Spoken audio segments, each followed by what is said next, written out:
Nesse vídeo eu quero apresentar para vocês a melhor estratégia para você montar a melhor carteira de investimento possível, que vai conseguir fazer com que você tenha pouquíssimo risco na hora de investir o seu dinheiro e você consiga potencializar o máximo os seus resultados. Então fica comigo até o final desse vídeo que eu garanto para você que vale muito a pena. Fala empreendedores e empreendedoras, tudo bem com vocês? João Vitor Lemos aqui para mais um vídeo e nesse vídeo aqui, antes de comentar com vocês sobre a estratégia para você montar uma carteira de investimento matadora, eu preciso pedir um pequeno favorzinho para cada um de vocês. Algo bem simples que não vai te custar absolutamente nada, porém me ajuda demais. Pedir para você pausar esse vídeo 5 segundinhos, dá uma olhada aqui embaixo se você já está inscrito no nosso canal. Caso não esteja inscrito ainda, se inscreva. E claro também, no final desse vídeo, se você tiver gostado do conteúdo, eu peço que você não esqueça de clicar no botão do gostei e deixar um comentário sobre o que você achou desse vídeo, porque isso ajuda muito no engajamento desse conteúdo e ajuda a compartilhar esse vídeo para cada vez mais pessoas. E com isso você me ajuda na minha missão de conseguir levar o conhecimento sobre educação financeira para cada vez mais pessoas, por isso que eu conto demais com o seu apoio. Bom, antes de falar com vocês aqui sobre como montar uma estratégia, uma carteira de investimento estratégica, eu preciso falar para vocês que tudo que eu vou falar aqui é partindo do pressuposto que você já tem a sua reserva de emergência formada. Ah, João, caí de paraquedas nesse vídeo aqui. O que é a reserva de emergência?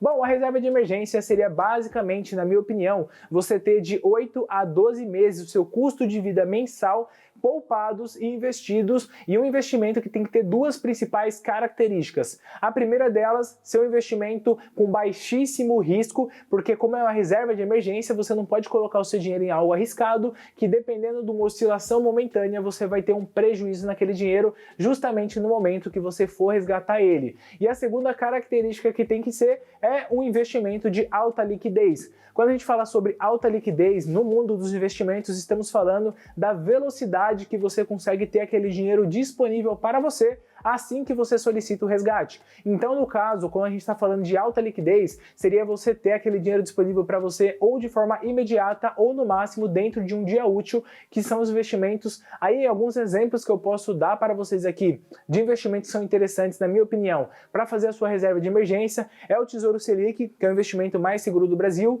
é as contas correntes remuneradas, como a conta corrente remunerada do PicPay, do Nubank, do Banco Inter, entre outros investimentos, como, por exemplo, um CDB com liquidez imediata ou liquidez de um dia útil, que seja pós-fixado, ou seja, a sua rentabilidade vai seguir o retorno do CDI, são investimentos que eu acho extremamente interessantes para poder fazer a reserva de emergência. Bom, agora então que você já tem a sua reserva de emergência ali feita, estruturada, poupada, investida, vamos falar então sobre como você pode montar essa estratégia de carteira de investimentos.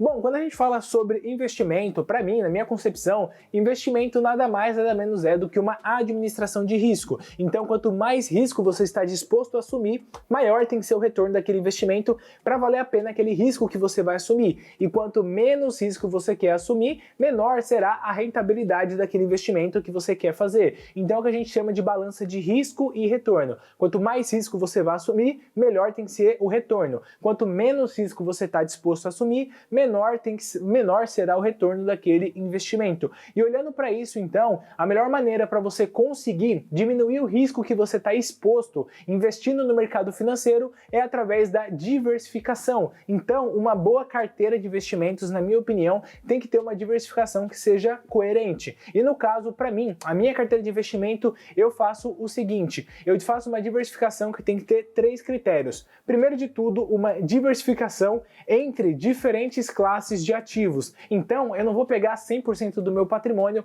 e vou investir exclusivamente em ações aqui no Brasil. Ou vou pegar 100% do meu patrimônio e vou investir apenas em renda fixa. Não, eu vou diversificar e vou investir um pouquinho em renda fixa, um pouquinho em ações, um pouquinho em fundos imobiliários, um pouquinho em criptomoedas, um pouquinho em investimentos internacionais e assim eu consigo estar diversificado investindo em diferentes classes de ativos. Segundo critério que tem que ter na minha carteira de investimentos é uma diversificação entre diferentes segmentos dentro daquela mesma classe de ativos. Então, se eu vou investir um pouquinho do meu patrimônio em ações, não seria inteligente da minha parte eu investir em 5 ações diferentes e as 5 ações que eu vou investir vai ser, por exemplo, o Itaú, o Santander, o Bradesco, o Banco Inter, o Nubank e o C6 Bank. Não faz sentido eu investir em 5 bancos, porque se acontecer algo que a gente chama aqui de risco sistêmico, algo que vai acontecer que vai afetar apenas aquele setor, eu vou ser extremamente prejudicado. Então, do dia para a noite, se o governo for lá e publicar uma nova lei que vai influenciar no resultado dos bancos, como os únicos investimentos em ações que eu tenho são 5 bancos diferentes, eu vou tomar um prejuízo gigantesco. Então, se eu realmente acho muito interessante investir no setor bancário, eu vou me limitar a investir em 2 empresas, 3 empresas no máximo, e não mais do que isso, para poder diversificar o meu patrimônio e colocar o meu dinheiro em diferentes segmentos dentro daquela mesma classe de ativos. Então eu já fiz uma diversificação entre diferentes classes de ativos e depois uma diversificação entre diferentes segmentos dentro daquela mesma classe de ativos. Eu vou fazer o terceiro critério aqui para minha carteira de investimentos, que é uma diversificação entre países, porque mesmo que você faça o racional por trás disso, né? Por que eu diversifico entre países? Mesmo que você faça uma carteira de investimento diversificada entre diferentes classes de ativos e depois diversificando entre diferentes segmentos dentro daquela mesma classe de ativos, de nada adianta essa diversificação se você estiver na Argentina, que tem uma inflação gigantesca e as empresas estão tendo prejuízos constantes. Isso pode acontecer com o Brasil? A chance é baixa, mas sim, existe a possibilidade de que isso aconteça com o Brasil. Então, para diminuir esse risco, eu não vou investir apenas no Brasil, eu vou investir também em outros mercados, ainda mais porque o Brasil não é a maior economia do mundo. O Brasil é um país emergente com um ótimo potencial de retorno sobre investimento, mas por que eu não vou investir nos Estados Unidos, que é a maior economia do mundo? Por que eu não iria investir na China, que é um país que tem total potencial para se tornar a maior economia do mundo? Por que eu não iria investir na Europa, que tem empresas com mais de 150 anos, extremamente consolidadas, sólidas e robustas, que dificilmente vão vir a quebrar tão fácil, como por exemplo a Heineken, a Gucci, entre outras empresas? Então, quando você faz essa diversificação entre países, você consegue diluir muito o risco que você está exposto.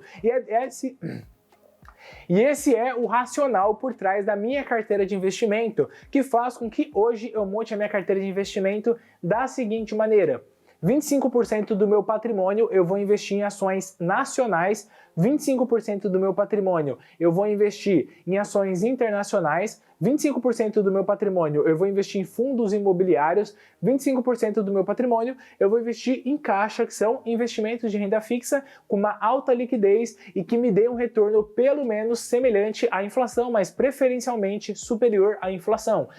E aí, de acordo com o momento do mercado, eu vou escolher alguma dessas 4 caixinhas e eu vou subtrair 5% do meu patrimônio que eu colocaria lá para separar 5% e investir o que eu chamo de coringa. O coringa vai ser 5% do meu patrimônio que eu posso investir correndo o máximo de risco, sem me preocupar em relação a perder aquele dinheiro. Então eu vou poder investir em criptomoedas, eu vou poder investir em meme coins e a coisas realmente extremamente arriscadas, só que tem um potencial de retorno muito grande caso aquilo realmente vingue. E mesmo que aconteça o pior e eu perca esses 5% do meu patrimônio, eu sei que com o passar de alguns anos ou até mesmo meses, os outros 95% do meu patrimônio vão conseguir compensar aquele prejuízo que eu tive, aquele 5% do meu patrimônio que eu perdi. Mas caso aconteça o melhor, pensando aqui de forma otimista, e aquele 5% realmente seja algo muito interessante, como por exemplo, eu acertar o próximo Bitcoin, eu sei que vai ser 5% do meu patrimônio que vai conseguir se multiplicar por muitas e muitas vezes e vai me trazer um retorno sobre um investimento gigantesco. Então aqui a gente está falando sobre realmente você se posicionar de forma convexa. Aí a gente tem que lembrar um pouquinho aqui de matemática. Você com certeza lembra, quando você estudou isso em álgebra, sobre a questão da convexidade, que é uma curva que ela nunca fica abaixo de zero, num gráfico lá das abscências, que você vai ter aqui o eixo X e o eixo Y, você tem aqui o zero. Quando a gente fala sobre a curva convexa, é uma curva que ela nunca tende a zero, ela sempre tende acima e subindo cada vez mais. E aí a gente tem a curva côncava, que é aquela curva que ela é uma parábola, que ela pode começar negativa ou até mesmo no zero, e ela pode realmente ter um retorno muito alto em pouco tempo, mas ela sempre tende a cair e ficar negativa no final da sua trajetória. Então, quando vai investir o seu dinheiro, para mim, a gente sempre tem que olhar para aquilo que é convexo, aquilo que faz sentido e que você pode correr muito risco, mas mesmo que aconteça o pior, você não vai sair no negativo, e sim você consegue compensar o risco que você teve, o prejuízo que você teve através de outros investimentos. E bom, é essa maneira pela qual eu monto a minha carteira de investimentos e eu quero saber você. Como que você monta a sua carteira de investimentos e o que você acha dessa estratégia que eu uso para montar a minha carteira de investimentos? Faz sentido para vocês? Quero que vocês deixem aí nos comentários a opinião de cada um de vocês. Bom, esse foi o vídeo. Espero de verdade que vocês tenham gostado desse conteúdo. Se você gostou, não esqueça de clicar aqui embaixo no botão de gostei, se inscrever no canal caso não seja inscrito ainda e tchau, tchau, até o nosso próximo vídeo.